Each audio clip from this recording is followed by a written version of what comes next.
Welcome to the Jacksonville Bar Association podcast. My name is Craig Shoup. I'm the executive director here at the Jacksonville Bar Association, and today we're excited to welcome John Weedon. John is a 2007 graduate of the Barry University Duane O. Andreas School of Law. John is a litigator who focuses his practice in the defense of claims in the areas of personal injury, negligent security, automobile accidents, premise liability, medical malpractice, nursing home abuse and neglect, construction litigation, and products liability at the law firm of Henshaw and Culbertson. John is a 2021-2022 member of the Jacksonville Bar Association Board of Governors. He also serves on the Jacksonville Women Lawyers Board and the School Board of Assumption Catholic School. Before we get started with John, I do want to say a special thank you, like we do every time, to our Jacksonville Bar Association sponsors. These sponsors and partners include Ameris Bank, Dex Imaging, Dixon Hughes Goodman, Member Benefits, Mulholland Investigation and Computer Forensics, Veritex, Florida Lawyers Mutual Insurance Company, YFast Networks, Seaside Claims, CH Mediation, the Jacksonville Daily Record, Ullman Wealth Partners, Diamonds Direct, and Scarlet Group. At this point, we do have a quick message from one of our partners. I'm Matt Igo, the owner, founder, and president of Seaside Claims Services. I am a third-generation Jacksonville, Florida native. I was in the Marine Corps in an anti-terrorism battalion where I learned how to conduct surveillance and counter-surveillance and things of that nature. Seaside Claims Services provides comprehensive claims investigations and efficient process serving at a very minimal cost with a very high return on investment. Some of our services include surveillance, social media investigations, process service, background checks, recorded statements, workers' compensation investigations, auto liability claims investigations, subrogation, and notary services. You can reach Seaside Claims Services by going to our website, www.seasideclaims.com, or you can contact our office at 904-506-2123.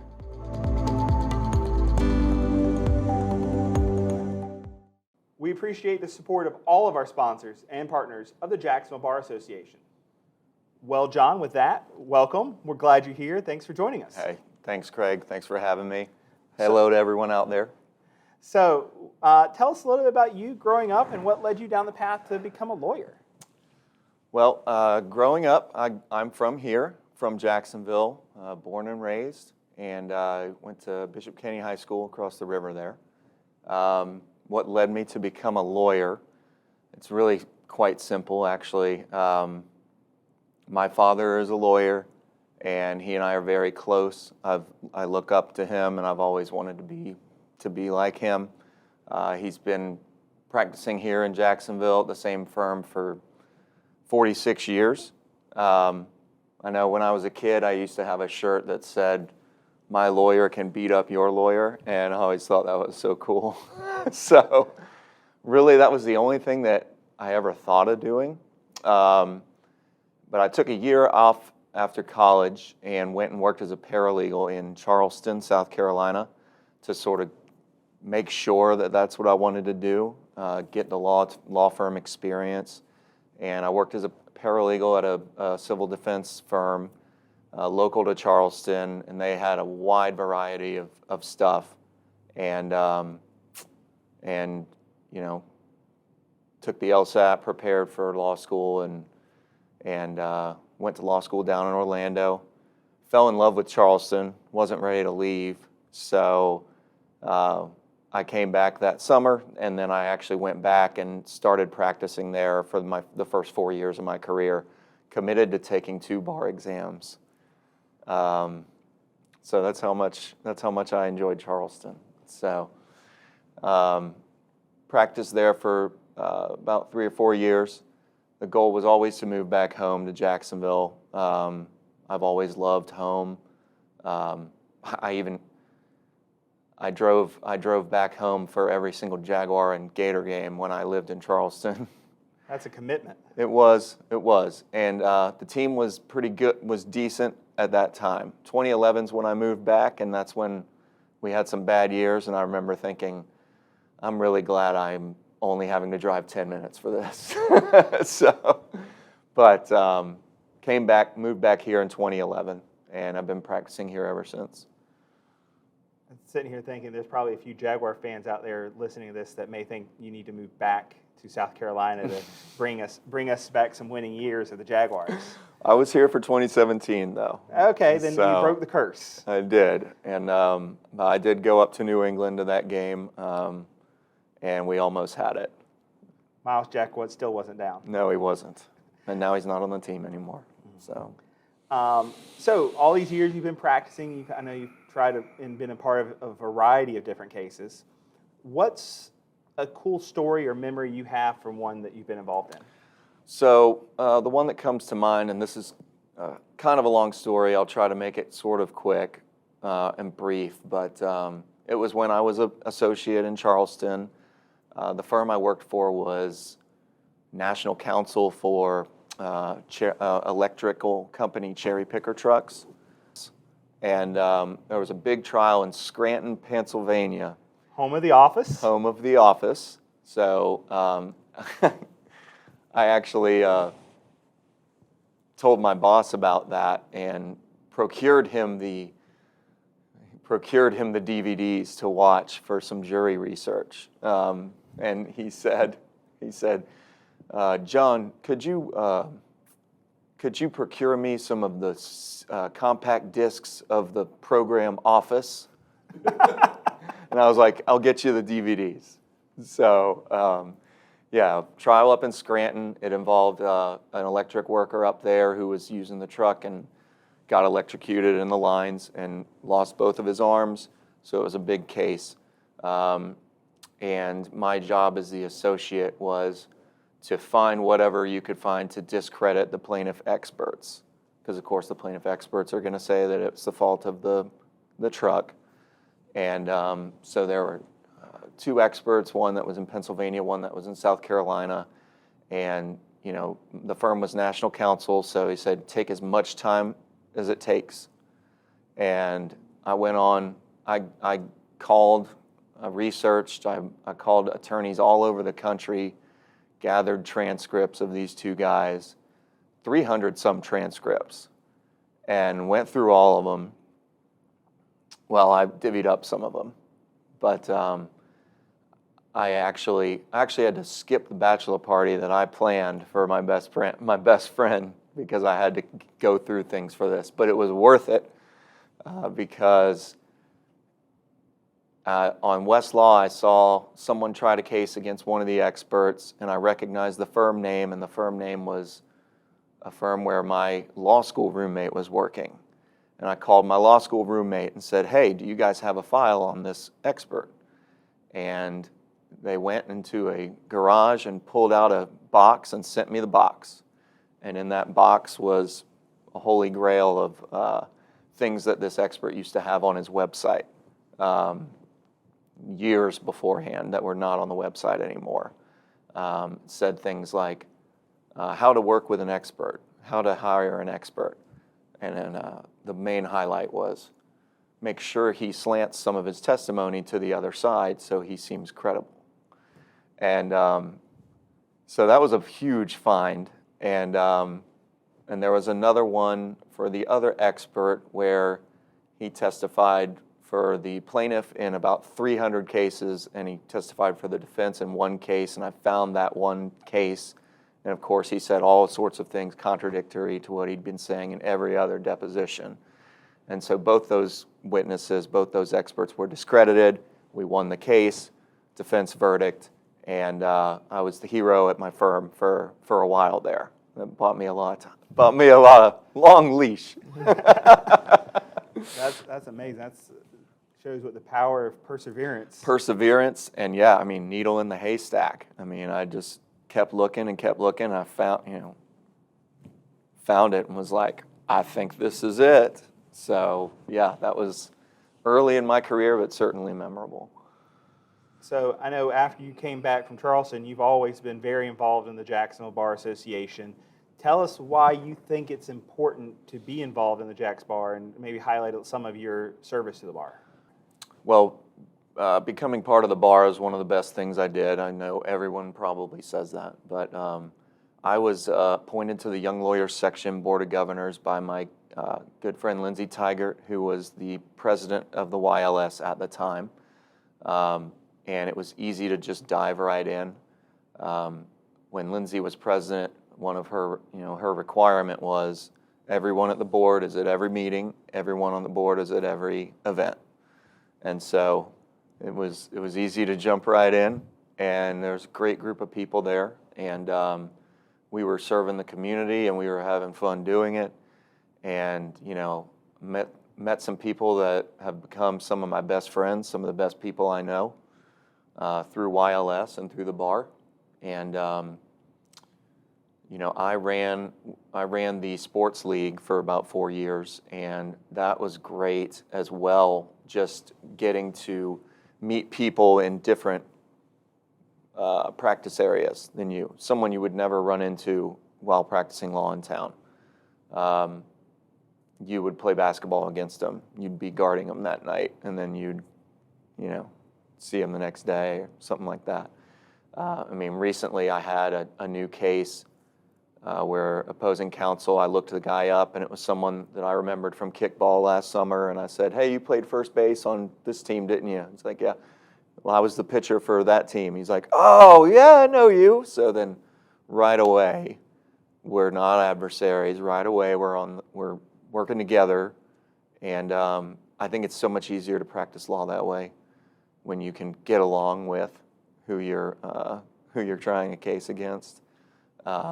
Still advocate for your client, but with a mutual respect with your opposition.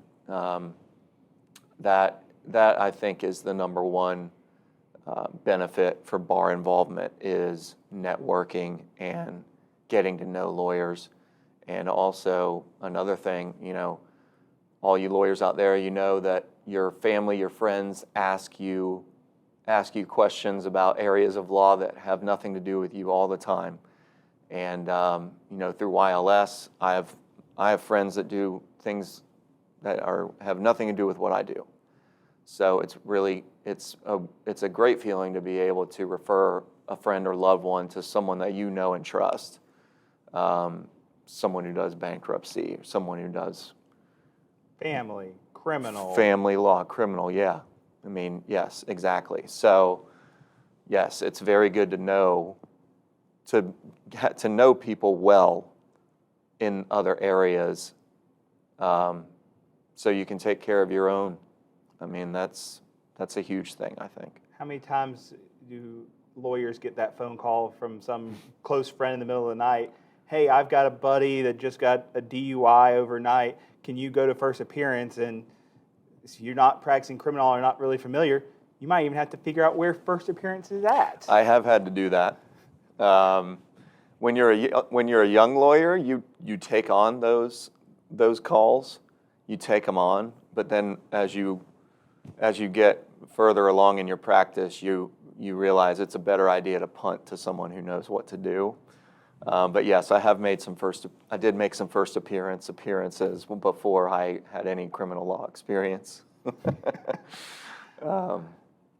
But it all worked out just fine, thankfully. Yeah, for sure. That's the thing. I think we've heard on it time and time again through this series.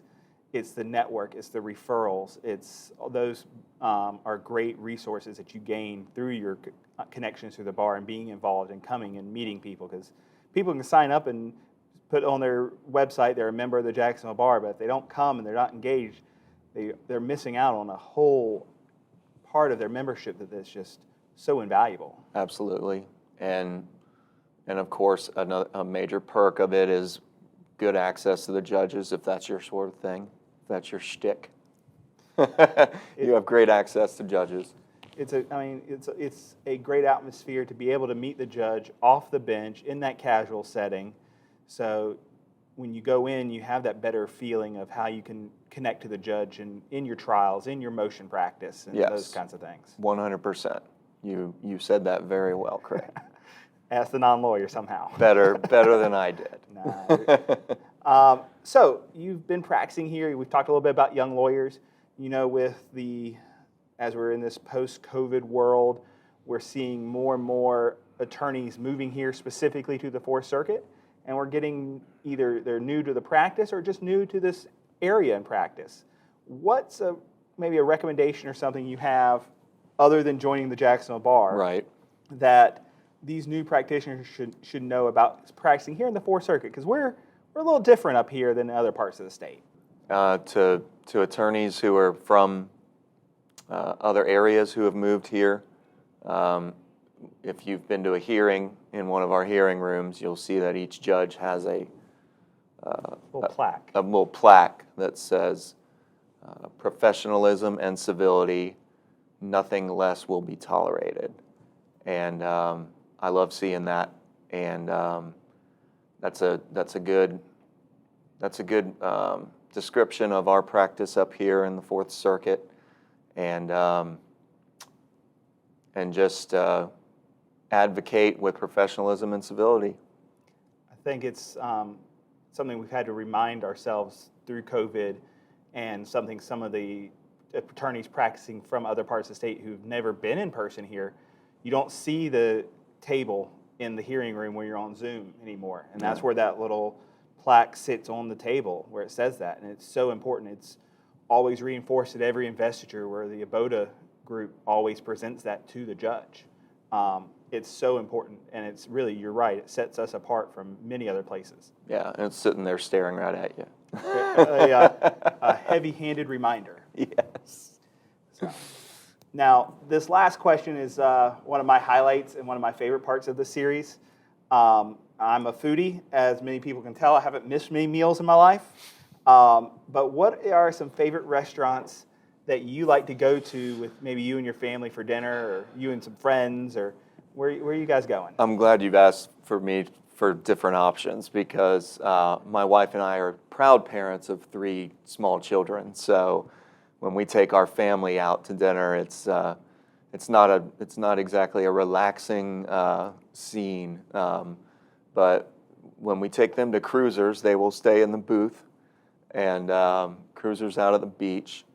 And we actually have taken them to Poppy's Italiano in Ponte Vedra, and they'll sit there because they eat pasta. They'll love that.